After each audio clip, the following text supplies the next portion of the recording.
right. Testing, 1, 2, testing, 1, 2. What's going on, family? What's going on? Peace and shalom to y'all. Peace and shalom. All right, I'm going to try to stay even tone in regards to the volume. We have a little person sleeping here. Even though I'm in my den area, he's very sensitive to sound, so you can hear me all the way in his living room. But anyway, so I'm coming on just to test again. And I'm going to continue to test until I'm satisfied. So far, I think I'm okay. I think everything is good. He said, Jonathan, SOT, what type of camera you have? This is the Sony ZV-1. It's a vlogging camera. There's more like a camcorder because you can't take stills with it unless you're recording, right? So it's more geared towards vloggers and stuff like that. You know what I mean? So that's what camera this is, right? So I'm using an actual USB video capture device. So that way, what you see directly on the viewfinder of the touchscreen is actually what you're viewing live, right?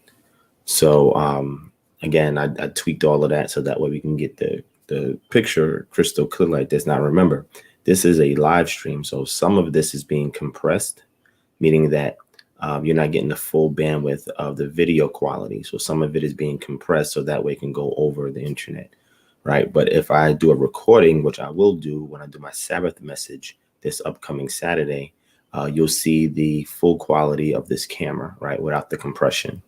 All right. But still at the same time, I'm doing test runs just to make sure audio is good, sound is good. There's no sync issues.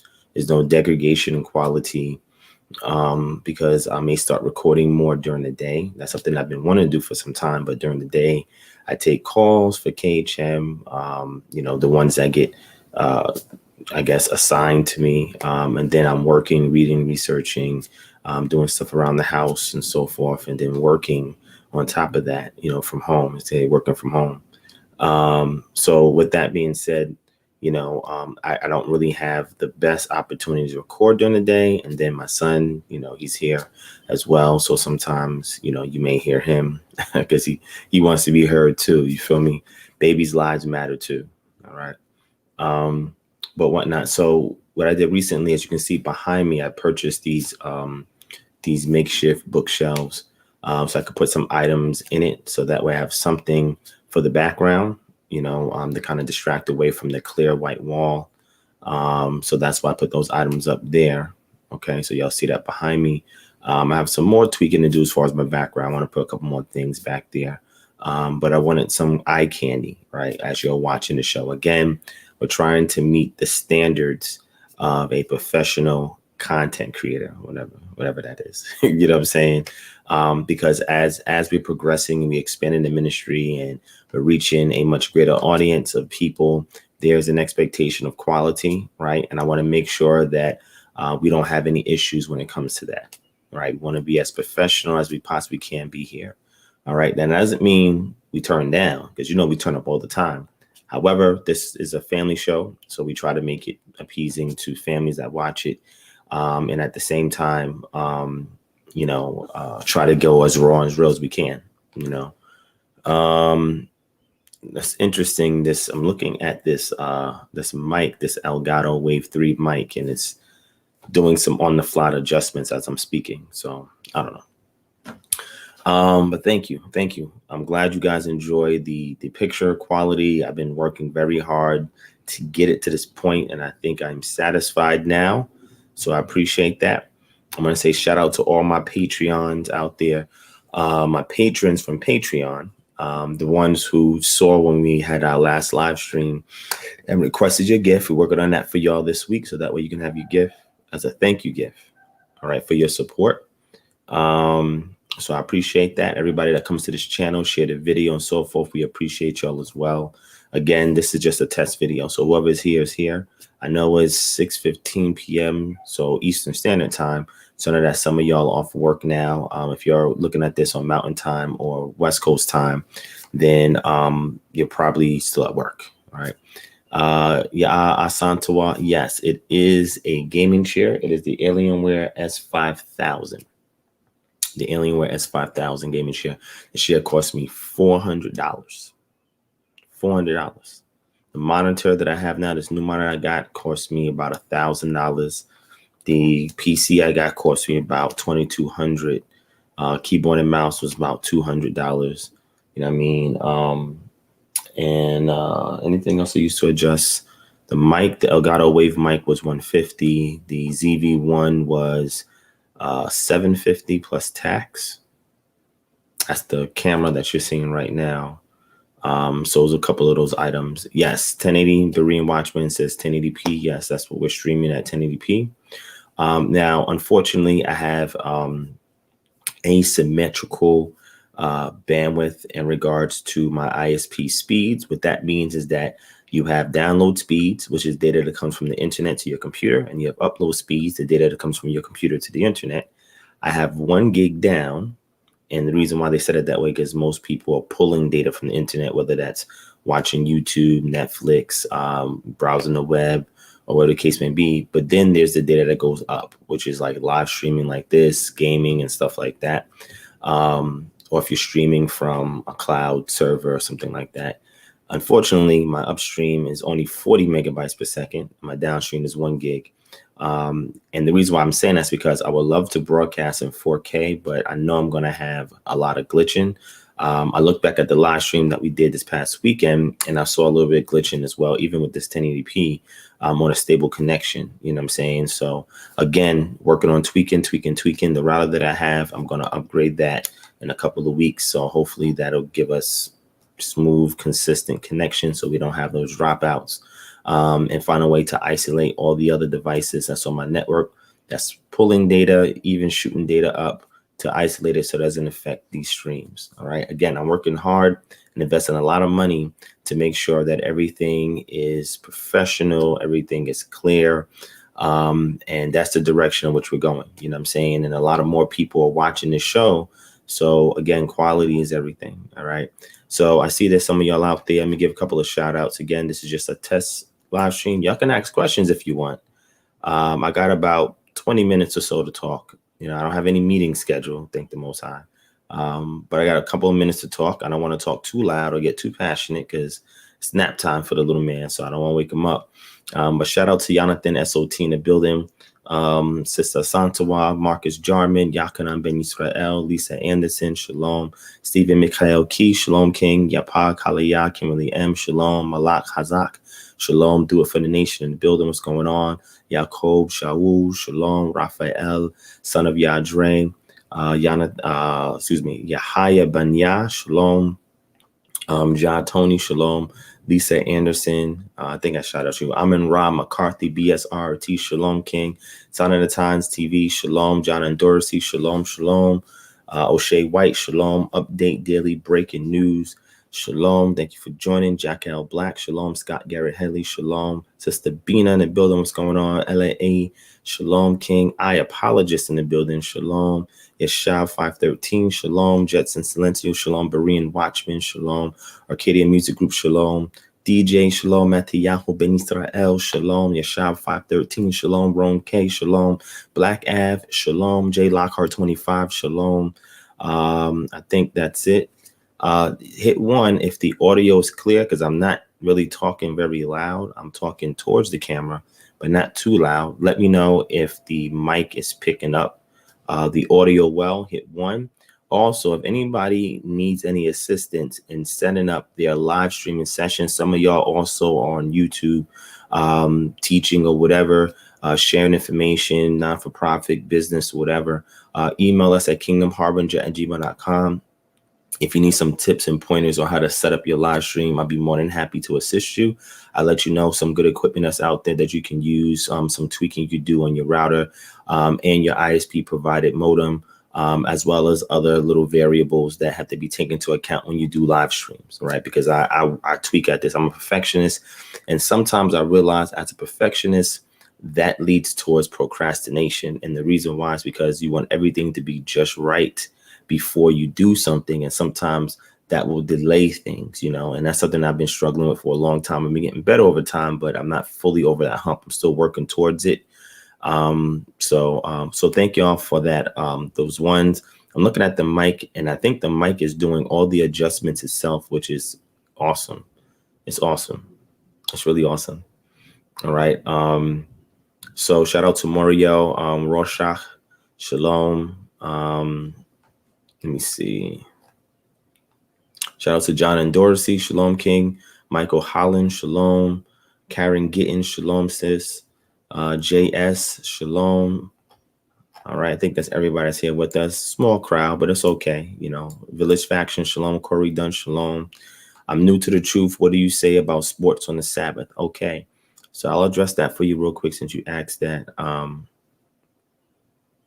What you say? Arcadia Music Group, where can I see video about that ring? I don't know what you're talking about. What ring are you referring to? Let me know what you're talking about. Shalom to my brother Shema in the building. Yes, DJ Elgato does make mics. They make two mics. They make the this is the Elgato Wave 3, and then they have a lower end version, which is or entry level version, which is the Elgato Wave 1, right? Typically, they're known for their capture devices and their streaming boxes where you can like press different buttons and launch different things. But yes, they do have a mic, and I chose it because it's a great quality mic. I had prior to this, I had the Yeti, and then prior to that, I had the Razer Siren X, but that one for some reason was giving staticky sound, and it happened on several live streams. You know what I'm saying? And I couldn't really isolate the problem. I swapped out the cable, still had the issue, swapped different computers, still had the issue. So I isolated it to just the mic and got rid of it. When I used the Yeti, I didn't have no problems, but it was too big. So I swapped it out for this. And this is much smaller, doesn't get in the way. I have to, you know, contort it to different angles or whatever. This works perfect. You know what I'm saying? So it's excellent. All right. I saw a picture with a ring that had ancient Hebrew writing on it, a silver ring. Are you talking about the message I did for the Sabbath? Go back out on this channel and look up the last Sabbath message that I did. I think that's what you're talking about. All right.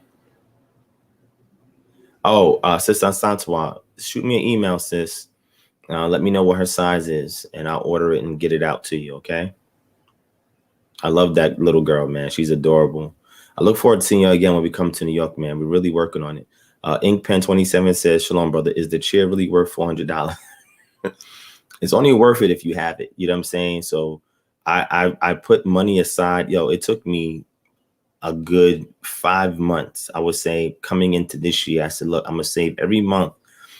December, I'm going to save every month until I have enough funding to purchase all new equipment, right? So I started first with the camera, and then from the camera, a couple of months later, I went and bought this computer. Then I got this mic, then this chair. So the chair is extremely comfortable. It has 2 pillows. It has a neck pillow. Then it has a lumbar pillow. It's a stainless steel frame. It's like a leatherette kind of material that's treated so that way it doesn't get damaged over time. The armrest is 4D, so it can go in 4 different directions. It can recline all the way back, almost 180 degrees, so you can kind of like sleep on this, which is interesting. I wanted to get a chair like that, so in case, you know, I'm over here grinding like I do all the time, reading, researching, you know, responding to stuff. If I fall asleep, I ain't got to get up. I could just take a nap here, and when I wake back up, right into action. Now, obviously, my Isha is not going to be the best fan of me sleeping in my chair all the time, so I can't stay in the chair forever. But it's a way to inspire me that I could take a nap, get up, and get back to work. You know what I'm saying? Yeah, Jonathan, SOT, yeah, because they're comfortable. You know, as you can see, it's a high back chair. You know, like I said, it has 2 pillows on it. It's designed to withstand wear and tear over time. But $400, I mean, to me, I've never paid this much for a chair in my life. But since I'm getting more serious with the quality of my live streams, I said, look, whatever, you know, just throw it at it. You know what I'm saying? That's what I did. I just went and got the chair to go with the aesthetics of the Alienware PC, monitor, keyboard, mouse that I got. As you can see, it's a white, black theme with a touch of blue. And if I don't know if you can see it, but if you look behind me in these little bookshelves, there's some lights that I have behind me that I can turn them on and they can add like ambient light. So sometimes you'll see as I do the live streams, it'll be different colors. You know what I'm saying? So, all right. So let me go ahead and address the question that was asked about the Sabbath, right? Oh, so frontline number. Shout out to frontline number in the building. JH125 Shalom. Bevy Bev Shalom. Lamart Hart Shalom. See, some of y'all I see at this time, and I don't see y'all on Free Yourself Friday. Probably because it might be past your bedtime. You know what I'm saying? Shout out to who I just said, Panther De Noor. Shalom. Blessings to you.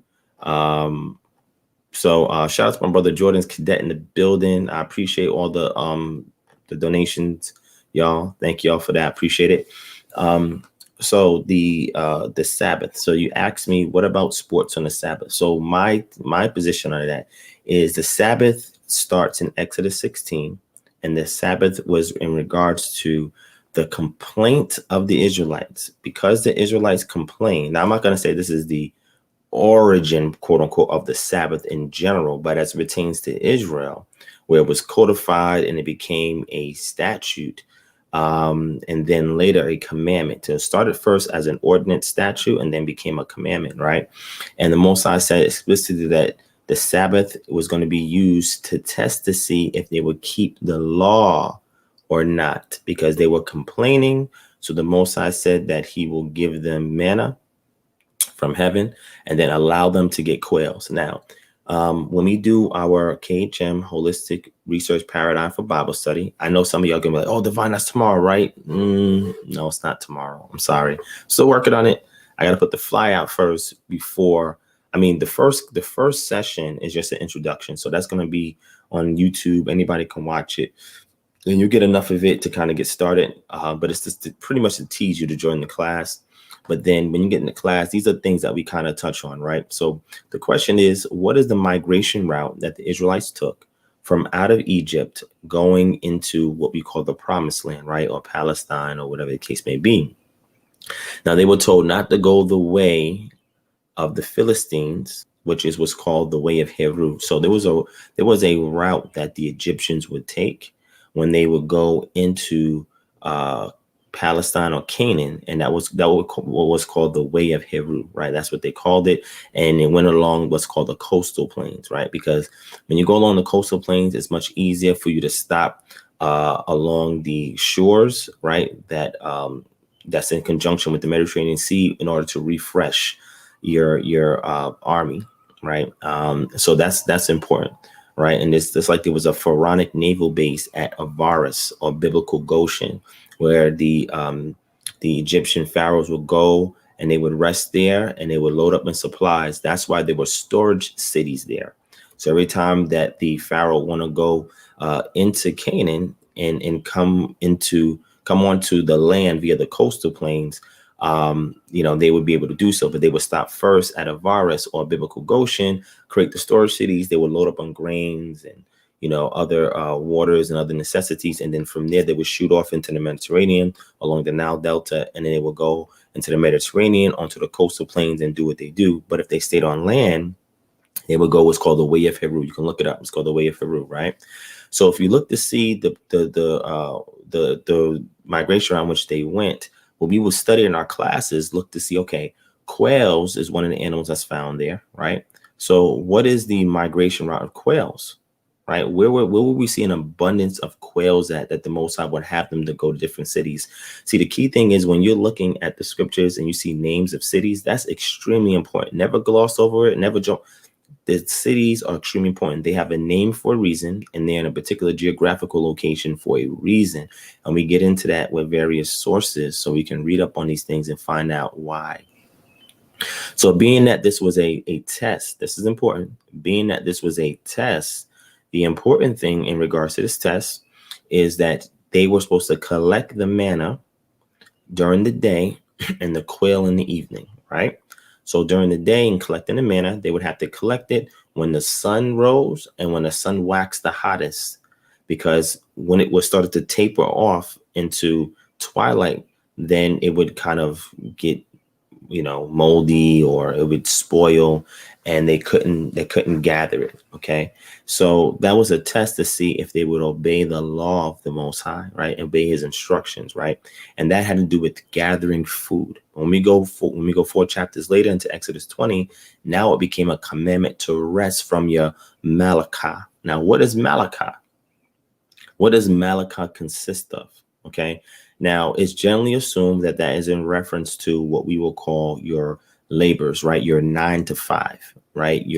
The job that you would have, right? You would rest from that. But malakah is not specific. The root word is malak, and it has the feminine suffix malakah. So what does that consist of? Now, this is why you have various individuals over time, right? Teachers, mores, rabbis, whatever, that would try to apply halakha to a word called malakah and try to define what the Sabbath is. This is why you'll see when Yeshua is going back and forth with the Pharisees, there's a lot of misunderstanding in regards to what is considered work on the Sabbath, right? And gleaning from a cornfield is not against the Sabbath. As long as we have it in the no prohibitions for it in the Torah, it's not there, right? But if you go into what we call the Mishnah and various commentaries from the Gemara, you start to see a conversation develop in regards to what can and can't be done in the Sabbath, including healing. Now, when it comes to sports and recreation, there's nothing that prohibits that in Torah. However, if you go later down the line in the text, that's talking more importantly on in the book of Isaiah, that's because Israelites have gone into what's called a degregative state, where additional guidelines had to be added so that way they wouldn't violate the Sabbath, right? Because the key thing is, whatever you're doing on the Sabbath, you must be ceasing from your labors. You must be withholding from any kind of transactions. And if you do anything recreational, which is really considered what people call a pleasure, I would say if you can avoid it, right? But if you want to do it, there's no harm in that, as long as it does not take up the majority of your day and you have no time for the Most High, right? So that's why I said, because malakah is not specifically defined, it's kind of hard to say, well, you can't do any recreational. It's not in Torah. Torah does not prohibit any recreational activities on the Sabbath. You got to understand, the time period in which we live now and in which they were in was two different things. If we're going to look at Israel in their pre-exilic state, they were in a sovereign state, which means whatever the people decided was considered work or not can be enforced. Today, that can't be enforced. We're in the land of our captivity, right? We are subject to another authority, right? And we're not sovereign. So therefore, a lot of things are different now that we're here. However, we are to maintain the statutes, laws, commandments as much as we possibly can in captivity, because that is a requirement from Yah, according to Deuteronomy chapter 30, verse 1. Anytime somebody say to you, "Oh, how you going to keep this in captivity?" Then you give them Deuteronomy chapter 30, verse 1.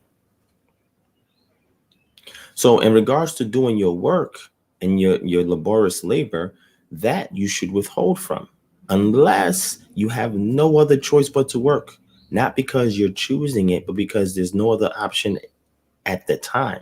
Your objective is to put your job on notice and say, look, I'm requesting to have this time off. If you can bring a religious exempt form from working on that day, bring it.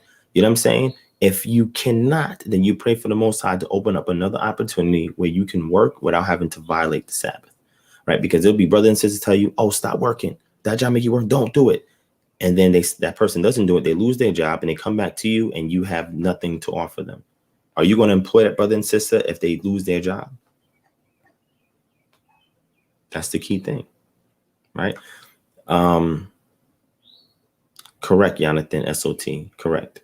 All right. Son of Yadre, sure. I think I'll do it now that you're mentioning it.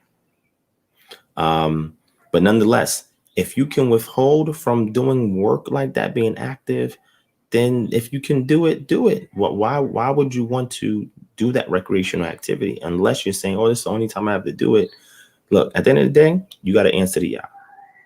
Because there's no explicit prohibitions does not mean we take advantage of that day. Some time has to be allotted to Yah on that day of rest. All right. So if you can do it as far as allotting time of rest to give to Yah, then do it. Right. All right. Hold on 1 second, y'all.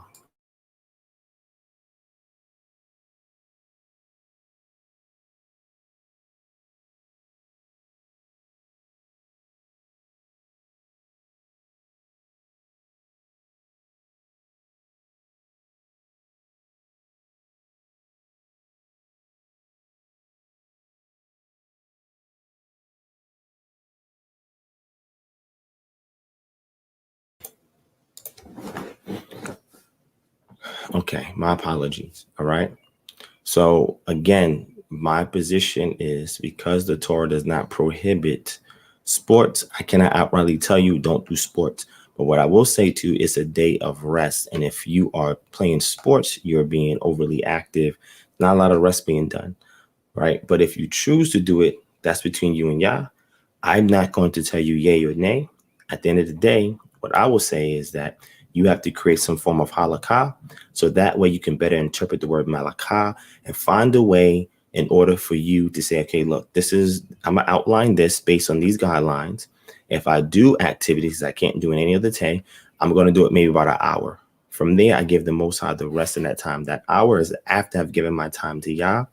And then that hour, I'll do so-and-so activity. What I typically do with my family, we barely go anywhere on the Sabbath, right? We avoid travel. We avoid buying and selling. We avoid doing any work. You know what I'm saying? So is there any kind of recreational things that we may do? Yes, we may do recreational things. Are we playing sports? No, we're not playing sports. Most of our stuff is confined to the home, because a lot of times with the Sabbath, people would be confined to their home. They wouldn't be out in the streets about doing it. They would be confined to their home. So we keep things that we do refined to the home, right? Confined to the home. So that way we are not tempted to do something outside the home, right? So when the Sabbath starts to end, then we do our scripture reading, and we do our contemplation of the scripture. We do our prayers and everything like that. And then we transition into the evening, where we revert back to our typical routines. All right. It's just a conversation. I agree. Shout out to Eric Tinsley in the building.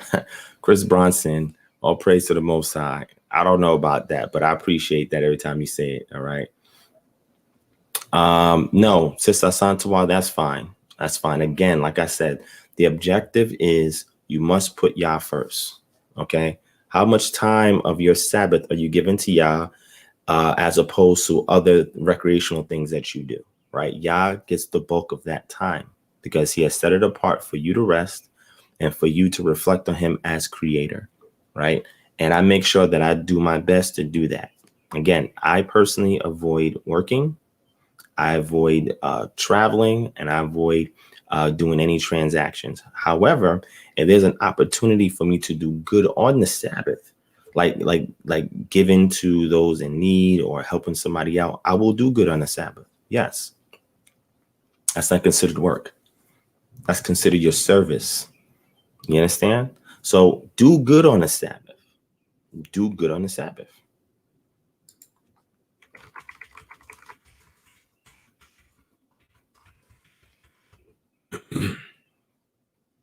Right.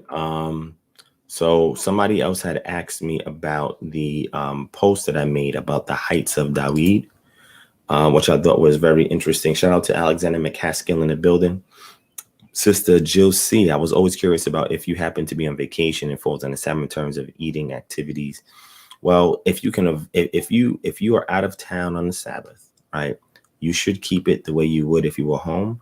But given the circumstances, I would say use wisdom, right? It was completely up to you. Use wisdom. All right. That's all I can advise you on that, right? I'm not going to tell you, oh, don't do that. That's not what I'm going to do, right? Because somebody's going to say, well, what about this, and this in Torah? I'm going to say it's not there. So what you want me to do? Tell you something other than what Torah is laid out? And that's good, Sister Santawa. All right. Earth Sun Prince. That question has been asked here a million times. Matter of fact, it came up in 2017. when me and Jabari was going back and forth. Because you're referring to the Ankh on Hezekiah seal, right? What about it? It's an Ankh. It represents something, represents life. As we read it within the context of the Medjim Netra, whether it's a war relief, papri, or a temple.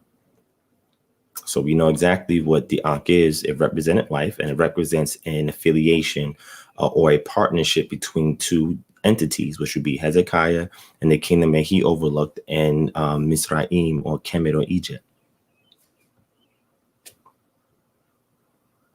So I'm trying to understand where you getting at with that. I think I've seen you ask that before, King. Nonetheless, shout out to Sister Sandra Curry in the building.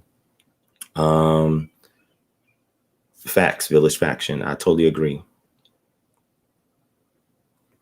Jonas Cadet, you got a point there too, King. Shout out to Slow Flow to God. Timothy Isaac, Shalom. Anytime, Jill. Anytime. Let me see. What about cooking on the Sabbath? Yaspir Emmanuel says, what about cooking on the Sabbath? So, in regards to cooking on the Sabbath, that is a gray area. And the reason why I say that is because typically in times past, in order to cook, you would have to gather sticks. And that was a lot of work. And then you'd have to make the fire. Today, you don't have to do any of those things. All you do is turn a switch and push a button. That's not work. That's no effort. You understand what I'm saying? Now, however, if you was living off the grid, then you would not be preparing a fire. You would not be doing no actions, and you would be taking what we read in Exodus 16 and making sure that you have enough food on the 6th day to cover you on the 7th day. That means you would be eating off the land. You would be hunting on the land. All right. But because today we are not, I mean, people use microwaves. I don't use a microwave. I have one. I think I may use it maybe 2 times, if that. I stay away from microwaves, right? So I use an oven when I cook. I have an electric oven, electric stove. So there's really no fire, just heat. So technically I can make food and prepare it. But if making the food becomes an arduous task, laborious task, it's not simply just heating something up, then we refrain from it. But if it's something small, heating something small up here and there, and not every Sabbath, but the Sabbaths that we do it, then we do it because there's no fire generated. There's no effort. You turn a switch, push a button. In those times, you have to gather sticks. You have to, put the sticks together to start a fire. Then you have to coax the fire. Then you have to set the plate over this board, and then you have to cook. And then it's a lot of work, a lot of effort. So that's why they were against kindling fire on the Sabbath, because it was laborious. Okay. But today it's different. You know what I'm saying? Today we have technology that they didn't have then. All right. Exactly. So if you have a crack pot, or if you have a slow cooking pot, and you can put some food on there the night before and let it warm up to the next day on the Sabbath and eat it, that's excellent. That's excellent, sis. All right. Correct. Just call me Tex. You're correct, King. So here's the thing, Earth Son Prince, and I got you, King. And some of them do that. If they say the Ankh is idolatry, but we see on Hezekiah's seal, what did the Most High say about Hezekiah? Let's go see what the Most High says about Hezekiah.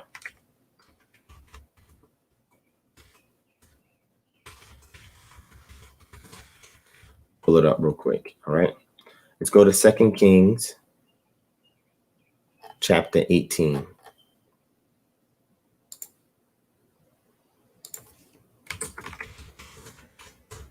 And also, I'm going to address that inquiry about whether or not Samuel was a Levite. My position is Samuel was not a Levite. When you apply the KHM holistic research paradigm for Bible study, you'll see why that's the case, right? But I'll address that in a future video. But in 2 Kings chapter 18, it says, in the 3rd year of Hoshea, son of Elah, king of Israel, Hezekiah, the son of Ahaz, king of Judah, began to reign. He was, oh, let me share on the screen. My bad. Let me share on the screen. Y'all don't never let me just test something. You know, like, let's ask some questions. We got them during the day, finally. I love y'all, man. But yo, check it. In the 3rd year of Hoshea, I don't know if that's big enough.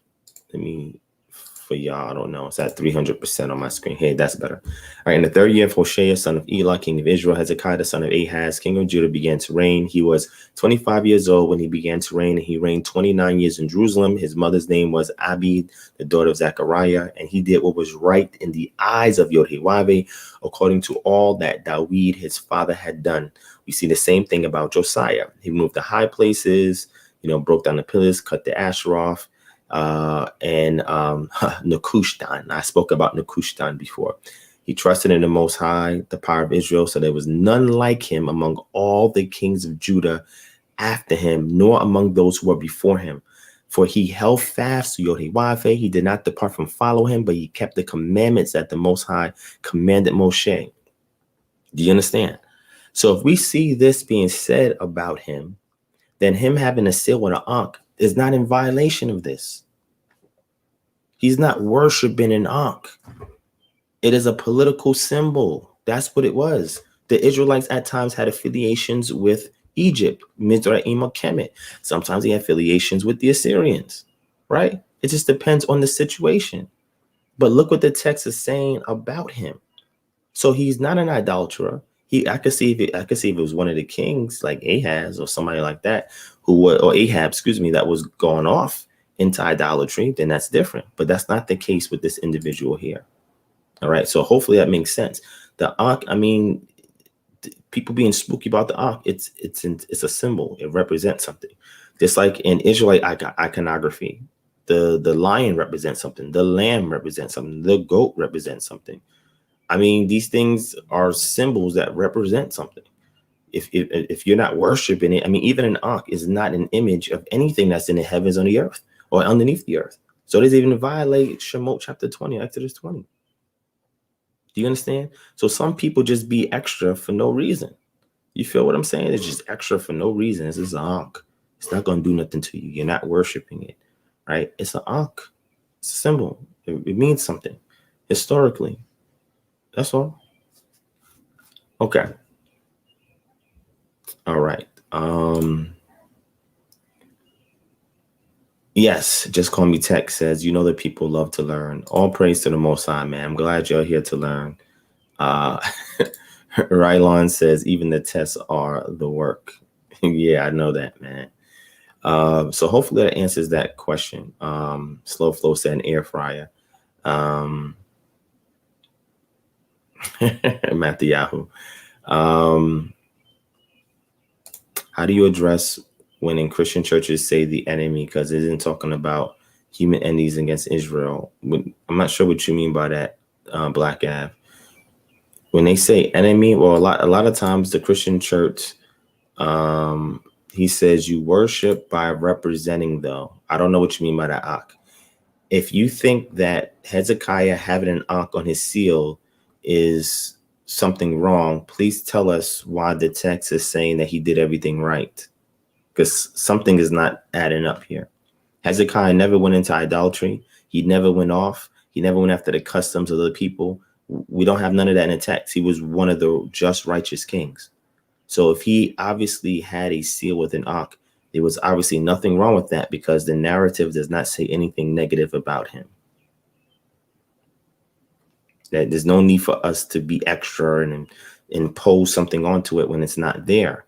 Shout out to Enoch Judah Maccabeus in the building. Shalom. Correct, John and Dorsey. You're absolutely correct. Because you got to go fetch some sticks and find the right sticks. And then from there, you got to go and rub the sticks until you create a fire. Then from there, you got to blow into the fire and coax it so it can rise. And then you got to go. It's a lot of work and effort, right, that they had to do back then in order to bake food, heat food up. Today, we don't have that same issue, unless you're living off the grid and you have to do it old school style. Then you'd have to avoid it. All right. So yes, hopefully that answers the question. All right.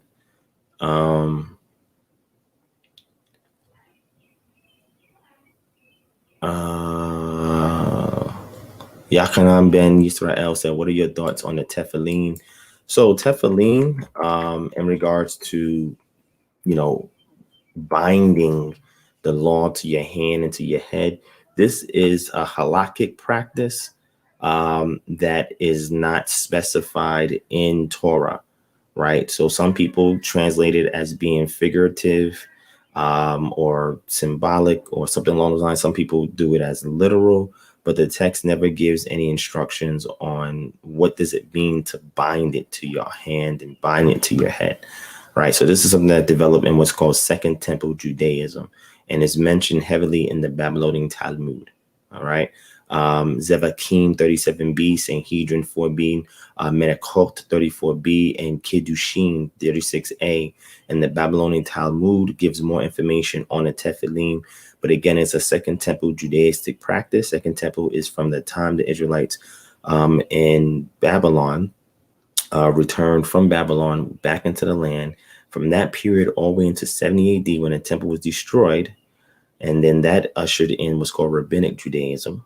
Okay. But during that time period is when this particular custom developed. Okay. It's nowhere explicitly laid out in Torah. Okay. So.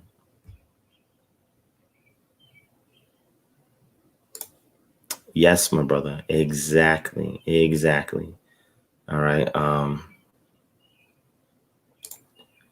So sorry I missed words. Like when the church says the enemy is coming against you, like it's always referring to the devil.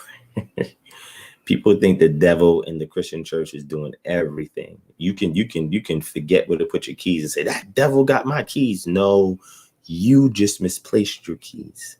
Okay, the devil ain't do nothing. Stop that. The devil didn't do that. You did that. And the reason why they do that is a form of projection. It's a self-defense mechanism. So instead of them addressing the issue at hand that they have caused, they project it on something or someone else. So that way they don't have to take on or obligate themselves to the responsibility to what's at hand. We don't do that as Israelites. We run towards whatever the issue is, right? Like David. When David was going to fight Goliath, the scripture says he ran towards Goliath. All right. He ran towards him. And that is how we have to address our issues. If I lose my keys, I'm like, yo, I got to do something about it. Not the devil took my keys.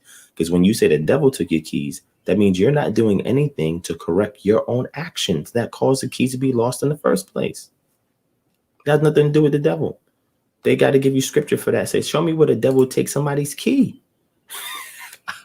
Well, the devil had the keys to hell and devil. Show me in the scriptures where the scriptures say the devil had the keys to hell and death. Show me that scripture. Where that scripture at? And you're going to say, well, if he can take the keys of hell and death, then he can take my keys. Like, why he want your keys? Look at your car. Why would he want that car? No, let me stop. I'm just messing with you, man. Oh, man.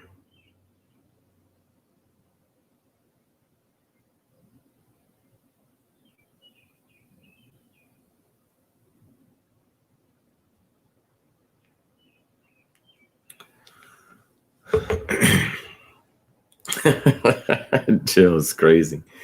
You know what I'm saying?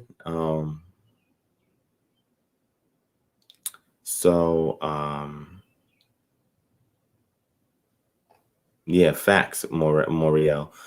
Timothy, you said, how would you start to tell your family about this truth? You know how I would start to tell them about the truth? I would just live it. That's it. I would be an open book, right? So they would see the change in me.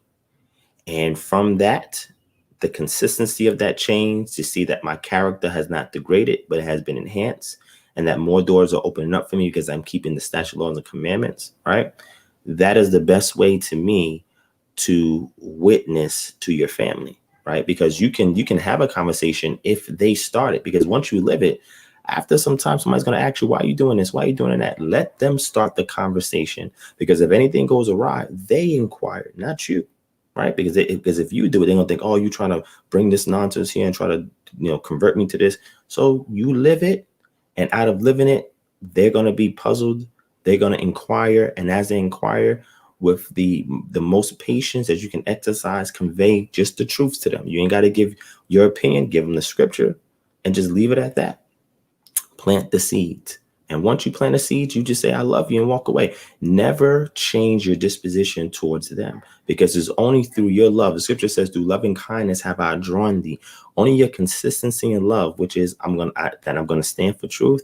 I'm going to tell you the truth. I'm going to live this truth. And if you have a need, I'm here for you. Let them see that. And if they can see that over time, they'll come in. My brother, staunchly against this. Now he identifies as an Israelite. My mom and my dad, staunchly against it. Now they're warming up to it. My sister, staunchly against it. Now she's warming up to it. My grand aunt, staunchly against it. Now she's warming up to it. My uncle, staunchly against it. Now he's warming up to it. My cousin, staunchly against it. Now that why? Because I don't debate it with them. I live it. They see the results. They inquire. Conversation comes, and then they see, wow, okay, yeah. So you don't have to beat nobody in the head with the truth. You live it. Let them approach you. Use that as an opportunity to plant a seed, and then say, I love you, blah, blah, blah, and walk away. That's it. And be consistent with that. That's all. All right. All right. Shout out to Latricia Mitchell. Shalom to my brother Mikael Benya Yasharal. Shalom, King. You said, what is my take on foul language and scripture's reference to it? So we got to keep this in mind, right? When the text was written, it was written in Hebrew and Aramaic for what we call the Tanakh, Hebrew Bible, Old Testament. And for the Brit Hadashah, or the New Testament, it was written initially, especially the book of Matthew, in Aramaic, but a large portion of it was written in Greek, right? With that being the case, you have to do what's called a one-to-one correspondence or bijection. I use this term all the time. And when we do our classes, I'll go more in depth mathematically what that is in relations to, domains and so forth, and how that relates to our study. But what am I saying? What I'm saying is you have to go back during that period of time and find out what words were used as a derogatory. So when we say foul language, a lot of times what we will call a curse or foul language is based on the misuse of a word. So I give you an example, and and as you all know, I don't curse on this channel, but I'll say this word, and it's not a curse per se, because it could be found in your King James Bible if you got it. But the word ass, right? What's an ass? An ass is a donkey, right? So the word ass, it means something, right? And if you use it appropriately, when you use it out of its context and you're applying it to somebody in a derogatory fashion, that is considered foul language. That is considered something that is disrespectful, etc. Right? Because it doesn't have to be that word. It could be another word that you're using out of context in order to denigrate somebody, to disrespect somebody. That's when it becomes foul. Or if there's words that are sensitive in your culture. So you got to examine the culture. So certain words we use today that's considered foul language are not the same words that was used back then. Everything was predicated on the sensitivity of the culture, right? So if you live in a culture and certain things are sensitive in a culture for whatever reasons, then if you are striving to be professional and tactful, you will avoid that, because you can find other ways to convey an emotion, to convey a feeling, to convey, being straight up without having to curse, because that shows a degree of restraint and discipline. Right? Because the expectation is that we come on here cursing, going crazy and all of that. That is what I'm talking about. If we can show restraint and discipline, you have more strength that way.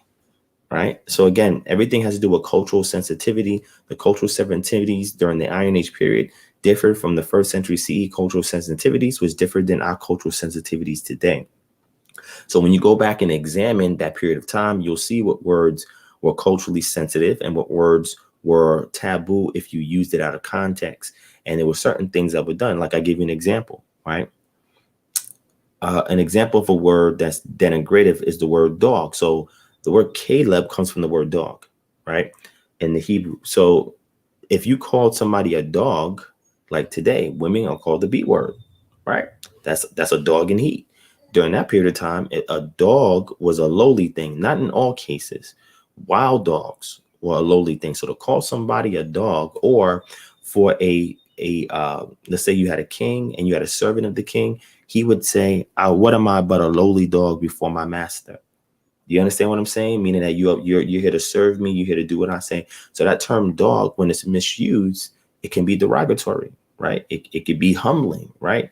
And we see Yeshua, kind of allude to the same thing, talking to the Syrophoenician woman, right? So dog can be a derogatory term, but there's other things. But that may not be in other cultures. Some cultures can love dogs. So if you call somebody a dog, you're saying that person is loyal, that person is somebody's best friend. So it all depends on how you do a one-to-one correspondence. You look at the culture and you see this is a word that was culturally sensitive. And if you used it out of context, then it would be considered foul. So you refrain from it. But if you go into this culture, that word translated here may not have the same effect. However, look for other words in the modern culture that are categorized as the same thing and then line them up. Okay, that's how you do it. All right.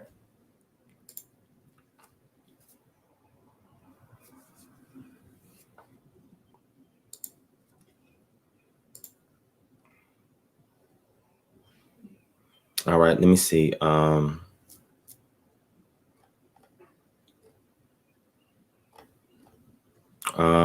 Any more shout outs? Because I'm about to get off because the other little one's about to head here soon.